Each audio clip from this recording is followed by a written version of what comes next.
کا کار سمجھ میں آ جانے کے بعد میں تنہا کام کرنے کا عادی ہوں۔ فرید نے ہنس کر کہا، اور پھر تم نے ابھی حال ہی میں تو ایک عدد عشق کیا ہے۔ میں تمہاری عشق پر گڑبڑ نہیں پیدا کرنا چاہتا۔ واپس میں تمہاری محبوبہ کے لیے ایک عدد انگوٹھی ضرور لیتا ہوں گا۔ اچھا اب تم ناشتہ کر کے یہیں سو جاؤ، میں چلا۔ جنوب نگر نواب وجاد مرزا کی عالیشان کوٹھی کی بستی سے تقریباً 1.5 میل کے فاصلے پر واقع تھا۔ نواب صاحب بہت شوقین آدمی تھے، اس لیے انہوں نے قصبے کو ننھا منھا سا خوبصورت شہر بنا دیا تھا۔ بس صرف الیکٹرک لائٹ کی کسر رہ گئی تھی، لیکن انہوں نے اپنی کوٹھی میں ایک طاقتور ڈائنامو لگا کر اس کی کمی کو پورا کر دیا تھا۔ البتہ قصبے والے بجلی کی روشنی سے محروم تھے۔ کوٹھی کے چاروں سائڈ فلانسنگ کے رقبے میں خوشنما باغات اور صاف و شفاف روشنیوں کا جال بچھایا ہوا تھا۔ آپ کی کوٹھی سے 1.5 فرلانگ کے فاصلے پر ایک قدیم وضع کی عمارت تھی، جس میں ایک چھوٹا سا مینار تھا۔ کسی زمانے میں اس مینار کا اوپر حصہ کھلا رہا ہوگا اور نواب صاحب کے آباء و اجداد بیٹھ کر تفریح کیا کرتے تھے، لیکن اب یہ بند کر دیا گیا ہے۔ 2 کھڑکیاں کھلی رہ گئی تھیں۔ ایک کھڑکی میں ایک بڑی سی توربین لگی ہوئی تھی، جس کا قطر تقریباً 1 فٹ رہا ہوگا۔ اس عمارت میں مشہور ماہر فلکیات پروفیسر عمران رہتا تھا۔ نواب صاحب نے اپنی پرانی عمارت اسے کرائے پر دے رکھی تھی۔ اس نے اس مینار کی بالائی منزل کو چاروں طرف سے بند کر کے اس پر اپنی ستاروں کی دریافت کا جائزہ لینے والی توربین فٹ کر لی تھی۔ والوں کے لیے وہ ایک پراسرار آدمی تھا۔ بہتوں کا خیال تھا کہ وہ ایک پاگل ہے۔ اسے آج تک کسی نے اس 4 فلانگ کے قریب سے باہر سے نہ دیکھا۔ انسپکٹر فرید کوٹھی کے قریب پہنچ کر سوچنے لگا، کس طرح اندر جاؤں؟ دفعتاً ایک نوکر برآمدے میں آیا ہے۔ فرید نے آگے بڑھ کر اس سے پوچھا، اب نواب صاحب کی طبیعت کیسی ہے؟ ابھی ہی وہی حال ہے، نوکر اسے گھورتا ہوا بولا۔ آپ کہاں سے تشریف لائے ہیں؟ میں روزنامہ خبر کا نمائندہ ہوں اور کنور سلیم سے ملنا چاہتا ہوں۔ یہاں اندر حال میں تشریف لائیں، میں انہیں خبر کرتا ہوں۔ برآمدے سے گزر کر حال میں داخل ہوا۔ حال کی دیواروں پر چاروں طرف نواب صاحب کے آباء و اجداد کی قدیم تصویریں لگی ہوئی تھیں۔ فرید ان کا جائزہ لیتے ہوئے چونک پڑا۔ اس کی نظریں ایک پرانی تصویر پر جمی ہوئی تھیں۔ اسے ایسا معلوم ہوا جیسے گھنی مونچھوں اور داڑھی کے پیچھے کوئی اور جانا پہچانا چہرہ ہے۔ فرید قدموں کی آہٹ سے چونک پڑا۔ سامنے کے دروازے میں ایک لمبا تڑنگا نوجوان قیمتی شور میں ملبوس کھڑا تھا۔ پہلے تو وہ فرید کو دیکھ کر جھٹکا اور پھر مسکراتا ہوا آگے بڑھا۔ صاحب، آپ نامہ نگاروں سے تو میں تنگ آ گیا ہوں۔ وہ ہنس کر بولا، کہیں آپ کیا پوچھنا چاہتے ہیں؟ شاید میں کنور صاحب سے ہم کلام ہونے کا شرف حاصل کروں گا، فرید نے ادب سے کہا۔ جی ہاں، مجھے کنور سلیم کہتے ہیں، اس نے بے دلی سے کہا۔ جلدی پوچھیں، میں بہت مشغول آدمی ہوں۔ اب نواب صاحب کا کیا حال ہے؟ ابھی تک ہوش نہیں آیا۔ اور کچھ؟ کب سے بے ہوش ہیں؟ 15 دن سے۔ فیملی ڈاکٹروں کی رائے ہے کہ آپریشن کیا جائے، لیکن کرنل تیواری اس حق میں نہیں ہے۔ اچھا بس اب اجازت دیجیے۔ وہ پھر اسی دروازے کی طرف گھوم گیا جس طرف سے آیا تھا۔ فرید کے لیے واپس جانے کے علاوہ اور کوئی چارہ ہی نہ تھا۔ پرانی کوٹھی کے پاس سے گزر رہا تھا تو یک بیک اس کی ہیڈ اچھل کر اس کی گود میں آ گری۔ ہیڈ میں بڑا سا چھید ہو گیا تھا۔ اس نے دل میں ہی کہا، بال بال بچے فرید صاحب، اب کی موٹر کی چھت گرا کر سفر نہ کرنا، ابھی تو اس بے آواز رائفل نے تمہاری جان ہی لے لی تھی۔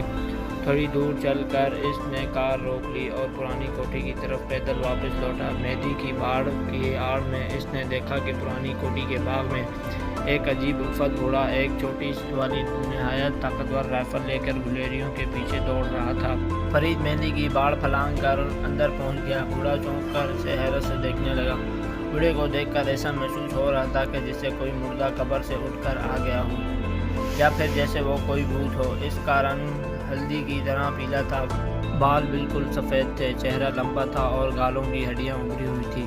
داڑھی مونچھ صاف، ہونٹ اتنے پتلے تھے کہ ان کے درمیان صرف ایک باریک سی گہری لکیر نظر آ رہی تھی، لیکن آنکھوں میں بھلا کی چمک اور جسم میں حیرت انگیز کا پھرتیلا پن تھا۔ وہ اچھل کر فرید کے قریب آ گیا۔ مجھ سے ملیے، میں پروفیسر عمران ہوں، ماہر فلکیات۔ اور آپ؟ میں آپ کے نام سے دلچسپ نہیں، فرید اسے گھور کر بولا۔ وہ اس خوفناک ہتھیار میں دلچسپی لے رہا ہوں جو آپ کے ہاتھ میں ہے۔ ہتھیار؟ بوڑھے نے خوفناک کہکا لگایا۔ یہ تو میری دوربین ہے۔ وہ دوربین ہی صحیح، لیکن ابھی مجھے دوسری دنیا میں پہنچا دیتی۔ فرید نے اپنی ہیڈ کا سراغ دکھایا، اسے دکھایا۔ بوڑھے کی آنکھوں سے خوف جھانکنے لگا۔ اس نے ایک بار غور سے رائفل کی طرف دیکھا اور پھر ہنس کر کہنے لگا، شاید آپ ٹھیک کہہ رہے ہیں، یہ واقعی ہی رائفل ہے، میں گلیریوں کا شکار کرتا ہوں۔ معافی چاہتا ہوں اور اپنی دوستی کا ہاتھ آپ کی طرف بڑھاتا ہوں۔ بوڑھے نے فرید کا ہاتھ اپنے ہاتھ میں لے کر اس طرح زور سے دبایا کہ اس کی ہارٹ کی ہڈی دکھنے لگی۔ اس بوڑھے میں اتنی طاقت دیکھ کر فرید بھوکھلا سا گیا۔ آئے اندر چلیں، آپ ایک اچھے دوست ثابت ہو سکتے ہیں۔ وہ فرید کا ہاتھ پکڑے ہوئے پرانی کوٹھی میں داخل ہوا۔ آج کل گلیریوں اور دوسرے چھوٹے جانور میرا خاص موضوع ہیں۔ آئے میں آپ کو ایک نمونے دکھاؤں۔ وہ فرید کو ایک تاریخی کمرے میں لے جاتا ہوا بولا۔ کمرے میں عجیب و غریب طرح کی خوشگوار سی بو پھیلی ہوئی تھی۔ بوڑھے نے کئی موم بتیاں جلائیں اور کمرے میں چاروں طرف مردہ جانوروں کے ڈھانچے رکھے ہوئے تھے۔ بہت سے چھوٹے جانور کیلوں کی مدد سے لکڑیوں کے تختوں میں جکڑے دیے گئے تھے۔ ان میں سے کئی خرگوش اور گلیریاں تھیں ابھی تک زندہ تھیں، جن کی تڑپ بہت خوفناک منظر پیش کر رہی تھی۔ کبھی کبھی تو کوئی خرگوش درد کی تکلیف سے چیخ اٹھتا تھا۔ فرید کو عجیب سا محسوس ہونے لگا اور وہ گھبرا کر کمرے سے باہر نکل آیا۔ آؤ میں آپ کو اپنا ایک اور کمرہ دکھاؤں، یہ کہہ کر وہ مینار کے زینوں پر چڑھنے لگا۔ فرید بھی اس کے پیچھے چل رہا تھا۔ مینار تقریباً 25 فٹ چوڑا ہوگا۔ آخر میں وہ ایک کمرے میں داخل ہوئے جو بالائی منزل پر تھا۔ وہاں ایک کھڑکی میں دوربین نصب تھی۔ یہاں آئیں، یہ دوربین کے شیشے ہیں، جھک کر بولا۔ میں اس وقت نواب صاحب کی خوابگاہ کا منظر اتنا صاف دیکھ سکتا ہوں جیسے وہ یہاں سے تقریباً 5 فٹ کے فاصلے پر موجود ہوں۔ صاحب لیٹے ہوئے ہیں، ان کے سرانے کے قریب ان کی بھانجی بیٹھی ہے، یہ لیجیے دیکھیں۔ فرید نے اپنی آنکھیں شیشے سے لگا دی۔ سامنے والی کوٹھی کی کشادہ کھڑکی کھلی ہوئی تھی اور ایک کمرے کا منظر صاف نظر آ رہا تھا کہ کوئی شخص سر سے پیر تک مخمل کا کمبل اوڑھے ہوئے لیٹا ہے اور ایک خوبصورت لڑکی اس کے سرانے کے قریب بیٹھی ہے۔ میں سامنے والے کمرے کے بہت سے راز جانتا ہوں، لیکن میں تمہیں کیوں بتاؤں؟ وہ بوڑھا فرید کے کاندھے پر ہاتھ رکھتے ہوئے بولا۔ بس کرو، اب چلیں، مجھے کسی کے راز جاننے کی کوئی ضرورت نہیں۔ فرید اپنے شانہ اچکاتے ہوئے بولا۔ بوڑھا قہقہہ لگا کر بولا، کیا مجھے احمق سمجھتے ہو؟ میں اچھی طرح جانتا ہوں کہ یہ جملہ تم مخصوص اس لیے کہا ہے کہ تاکہ تم سارے راز اگلوا لو۔ تم بہت خطرناک آدمی معلوم ہوتے ہو، بوڑھے نے کہا۔ اچھا اب چلو تمہیں باہر جانے کا راستہ دکھا دوں۔ وہ دونوں نیچے اتر آئے۔ ابھی وہ حال ہی میں تھے کہ دروازے پر کنور سلیم کی صورت دکھائی دی۔ آپ یہاں کیسے؟ اس نے فرید سے پوچھا۔ کیا آپ پروفیسر کو جانتے ہیں؟ جی نہیں، لیکن آج انہیں اس طرح جان گیا ہوں کہ زندگی بھر نہ بھلا سکوں گا۔ کیا مطلب؟ آپ گلیریوں کا شکار کرتے کرتے آدمی کا شکار کرنے لگے تھے۔ فرید پروفیسر کے ہاتھ میں دبی ہوئی رائفل کی طرف اشارہ کر کے بولا۔ میری ہیٹ ملاحظہ فرمائیں۔ اوہو، سمجھا، کنور سلیم تیز لہجے میں بولا۔ پروفیسر برائے کرم ہماری کوٹھی خالی کر دو ورنہ میں تمہیں پاگل خانے بھجوا دوں گا، سمجھے؟ بوڑھے نے خوفزدہ نگاہوں سے کنور سلیم کی طرف دیکھا اور وہ بے ساختہ بھاگ کر مینار کے زینوں پر چڑھ گیا۔ معاف کیجیے گا، یہ بوڑھا پاگل ہے، خواہ مخواہ ہماری پریشانیاں بڑھ جائیں گی۔ اچھا، خدا حافظ۔ فرید نے اپنی کار کا رخ قصبے کی طرف پھیر دیا۔ اب وہ نواب صاحب کے فیملی ڈاکٹر سے ملنا چاہتا تھا۔ ڈاکٹر توصیف ایک محترم آدمی تھا۔ اس سے قبل وہ سول سرجن تھا۔ پینشن لینے کے بعد وہ اپنے آبائی مکان میں رہنا شروع کر دیا جو راجروپ نگر میں واقع تھا۔ اس کا شمار قصبے کی ذیلی عزیز اور دولت مند لوگوں میں ہوتا تھا۔ فرید کو اس کی بجائے رہائش معلوم کرنے میں کوئی وقت نہ ہوئی۔ ڈاکٹر توصیف انسپکٹر فرید کو شاید پہچانتا تھا، اس لیے وہ اس کی غیر مقصودہ آمد سے خود گھبرا سا گیا۔ مجھے فرید کہتے ہیں، اس نے اپنا ملاقاتی کارڈ پیش کرتے ہوئے کہا۔ میں آپ کو جانتا ہوں، ڈاکٹر توصیف نے موزبانہ انداز میں ہاتھ ملاتے ہوئے کہا۔ فرمائیے، کیسے تکلیف فرمائی؟ ڈاکٹر صاحب، میں ایک نہایت ہی اہم معاملے میں آپ سے مشورہ کرنا چاہتا ہوں۔ فرمائیے۔ اچھا، اندر تشریف لائیں۔ آپ ہی نواب صاحب کے فیملی ڈاکٹر ہیں؟ فرید نے سگار لگاتے ہوئے کہا۔ جی ہاں جی، فرمائیے، ڈاکٹر نے کہا۔ کیا کرنل تیواری آپ کے مشورے سے نواب صاحب کا علاج کر رہے ہیں؟ وہ اچانک سے پوچھ بیٹھا۔ ڈاکٹر توصیف چونک کر اسے گھورنے لگا۔ لیکن آپ یہ سب کیوں پوچھ رہے ہیں؟ ڈاکٹر صاحب، ذہنی بیماریوں کے علاج میں مجھے تھوڑا سا دخل ہے اور میں اچھی طرح جانتا ہوں کہ اس قسم کے امراض کا صرف ایک ہی علاج ہے، وہ ہے آپریشن۔ آخر یہ کرنل تیواری آپریشن کے لیے منع کیوں کر رہے ہیں؟ یہ چیز ہمارے لیے باعث تشویش ہے کہ کرنل تیواری کو جیسے کئی نوجوان ڈاکٹر امراض کے سلسلے میں کافی پیچھے چھوڑ چکے ہیں۔ معالج کیوں مقرر کیا گیا ہے؟ میرا خیال ہے کہ آپ ایک قطعی نجی معاملے میں دخل انداز کر رہے ہیں، ڈاکٹر توصیف نے ناخوشگوار لہجے میں کہا۔ میں نواب صاحب کی جان لینے کی ایک گہری سازش کا پتہ لگا رہا ہوں، اس سلسلے میں آپ سے مدد لینی مناسب ہے۔ جی، ڈاکٹر توصیف نے چونک کر کہا۔ جی ہاں، کیا آپ میری مدد کریں گے؟ فرید نے سگار کا کش لے کر اطمینان لہجے میں کہا۔ بات دراصل یہ ہے کہ انسپکٹر صاحب میں خود بھی اس معاملے میں بہت پریشان ہوں، لیکن کیا کروں، خود نواب صاحب کی بھی یہی خواہش تھی کہ انہیں ایک بار کرنل تیواری کا نتائج سے فائدہ ہو چکا ہے، لیکن مجھے تو معلوم ہوا ہے کہ کرنل تیواری کو علاج کے لیے ان کے خاندان والوں نے ہی منتخب کیا۔ نہیں، یہ بات نہیں، البتہ انہوں نے میری آپریشن والی تجویز نہیں مانی تھی۔ میں آپ کو وہ خط دکھاتا ہوں جو نواب صاحب نے دورہ پڑنے سے ایک دن قبل مجھے لکھا تھا۔ ڈاکٹر توصیف اٹھ کر دوسرے کمرے میں چلا گیا اور فرید سگار کا کش لیتا ہوا کھلی آنکھوں سے خلا میں تاکتا رہا۔ یہ دیکھیے نواب صاحب کا خط۔ ڈاکٹر توصیف نے فرید کی طرف خط بڑھاتے ہوئے کہا۔ فرید خط کا جائزہ لینے لگا۔ خط نواب صاحب کے ذاتی پیٹ کے کاغذ پر لکھا گیا تھا، جس کی پیشانی پر ان کا نام اور پتہ چھپا ہوتا ہے۔ فرید خط پڑھنے لگا۔ ڈیئر ڈاکٹر، آج 2 دن سے مجھے محسوس ہو رہا ہے جیسے مجھ پر دورہ پڑنے والا ہے۔ اگر آپ شام تک کرنل تیواری کو لے کر آ جائیں تو بہتر ہے۔ پچھلی مرتبہ بھی ان کے علاج سے فائدہ ہوا تھا۔ مجھے اطلاعات ملی ہے کہ کرنل تیواری آج کل بہت مشغول ہیں، لیکن مجھے امید ہے کہ آپ انہیں لے کر ہی آئیں گے۔ آپ کا وجاہت مرزا۔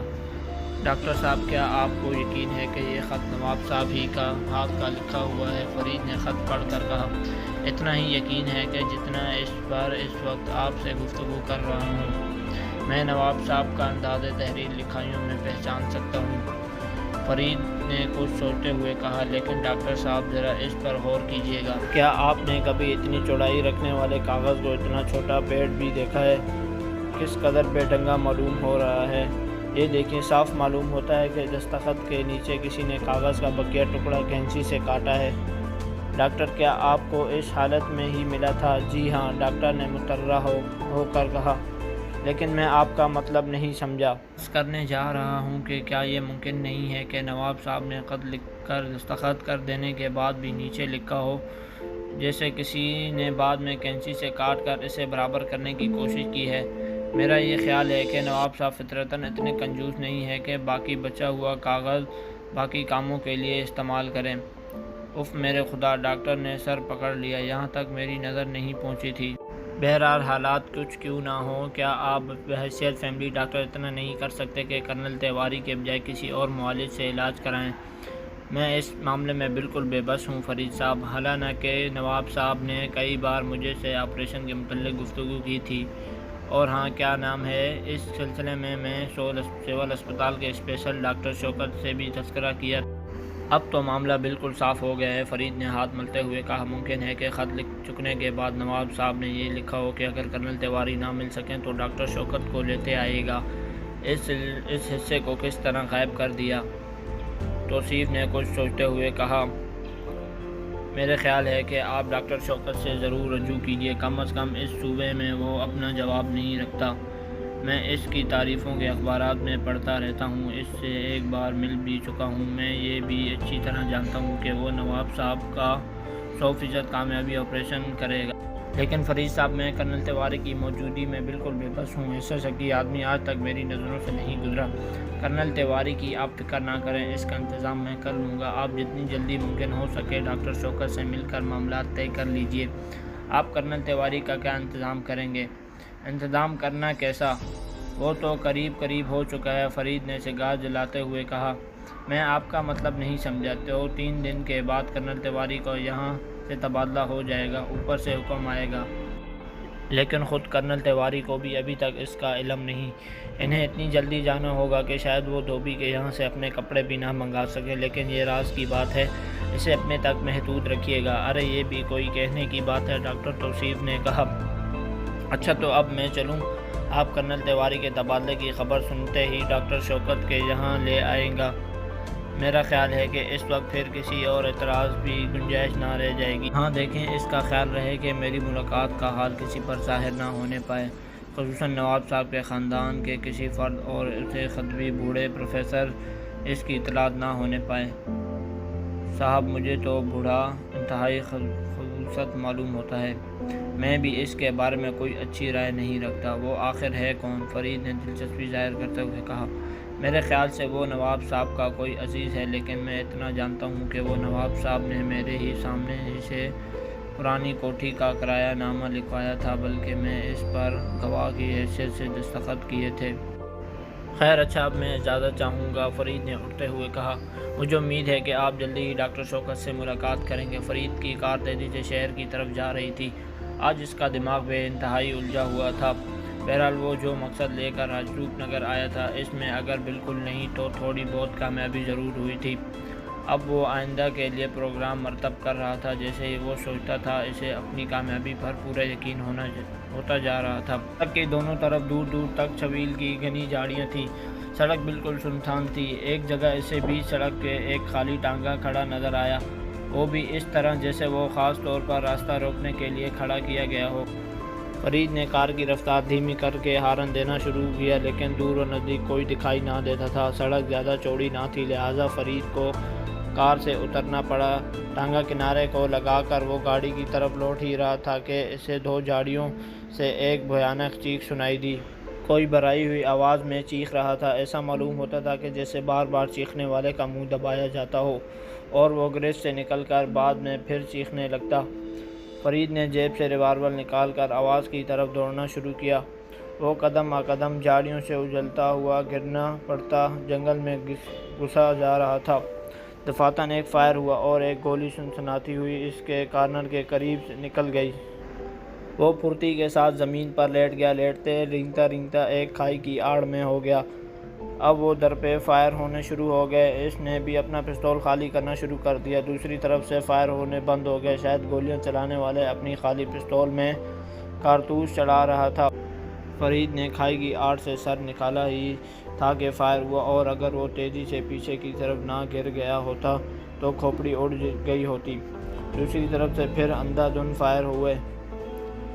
فرید نے بھی 2-3 فائر کیے اور پھر چیخ کر ہٹتا ہوا سڑک کی طرف بھاگا۔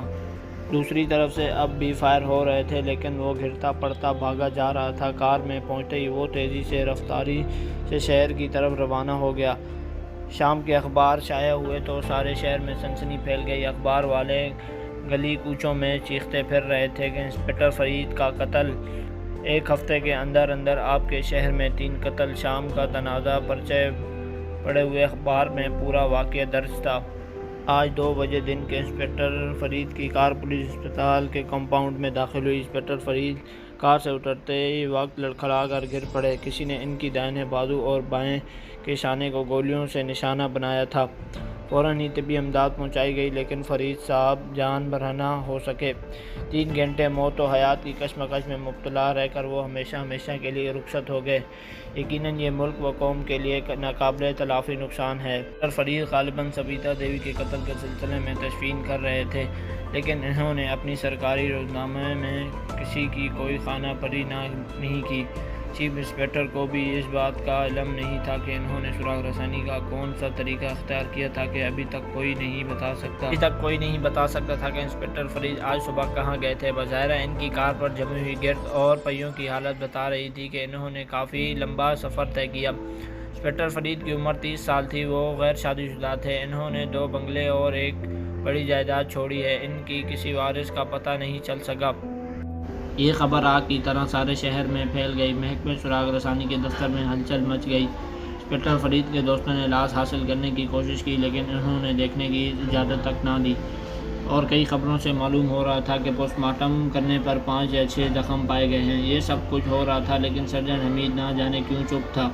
اچھی طرح معلوم تھا کہ انسپکٹر فرید راجروپ نگر گیا تھا، لیکن اس نے کوئی اطلاع چیف انسپکٹر کو نہ دی۔ نہایت اطمینان سے پولیس اور خفیہ کی بھاگ دوڑ میں جائزہ لیا۔ جاسوسوں نے بھی اس سے پوچھا، لیکن اس نے سب کو تسلی بخش جواب نہ دیا۔ کسی سے کہتا کہ انہوں نے مجھے اپنا پروگرام نہیں بتایا، کسی سے کہتا کہ مجھ سے یہ تک نہیں بتایا کہ میں کیا کرنے والا ہوں، پھر سراغ رسانی کا پروگرام کیا بتایا۔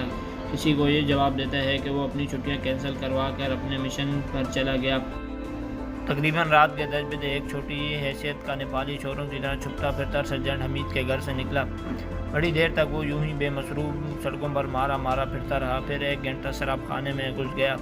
جب وہ وہاں سے نکلا تو اس کے پیر پوری طرح ڈگمگا رہے تھے۔ آنکھوں سے معلوم ہوتا تھا کہ جیسے وہ کثرت سے پی گیا ہو۔ وہ لڑکھڑاتا ہوا ٹیکسی کی طرف چل پڑا۔ دل بھائی صاحب، ہم دور جانا مانگتا ہے، اس نے ایک ٹیکسی ڈرائیور سے کہا۔ صاحب ہمیں فرصت نہیں، ٹیکسی ڈرائیور نے کہا۔ او بابا پیسہ دے گا، اس نے جیب میں ہاتھ ڈال کر پرس نکالتے ہوئے کہا۔ نہیں نہیں صاحب، مجھے فرصت نہیں، ٹیکسی ڈرائیور نے دوسری طرف منہ پھیرتے ہوئے کہا۔ ارے لو ہمارا باپ، تم بھی سالہ کیا یاد کرے گا۔ اس نے 10 کے 3 نوٹ نکالے، اس کے ہاتھ پر رکھ دیے، اور اب چلے گا ہمارا باپ۔ بیٹے کہاں چلنا ہوگا؟ ٹیکسی ڈرائیور نے کار کا دروازہ کھولتے ہوئے کہا۔ جاؤ، ہم نہیں جانا مانگتا، ہم تم کو 30 روپے خیرات دیا، اس نے روٹ کر زمین پر بیٹھتے ہوئے کہا۔ ارے نہیں صاحب، اٹھے چلیں، جہاں آپ کہیں گے ہم آپ کو پہنچا دیں گے، چاہے جہنم کیوں نہ ہو۔ ٹیکسی ڈرائیور نے اس کے نشے کی حالت میں لٹ اٹھاتے ہوئے ہنس کر کہا۔ جہنم چلے گا؟ نیپالی نے اٹھ کر پرمسرت لہجے میں کہا۔ تم بڑا اچھا ہے، ٹیکسی ڈرائیور نے کہا۔ بتاؤ صاحب، کہاں جانا ہے؟ جدھر ہم بتانا مانگتا ہے، ہم نے تم کو بخشش بھی دیا، ہم بڑا لوگ ہیں، نیپالی نے مدہوش پیچھے والی سیٹ پر بیٹھتے ہوئے کہا۔ دوسرے موڑ پر پہنچ کر ٹیکسی راجروپ نگر کی طرف جا رہی تھی۔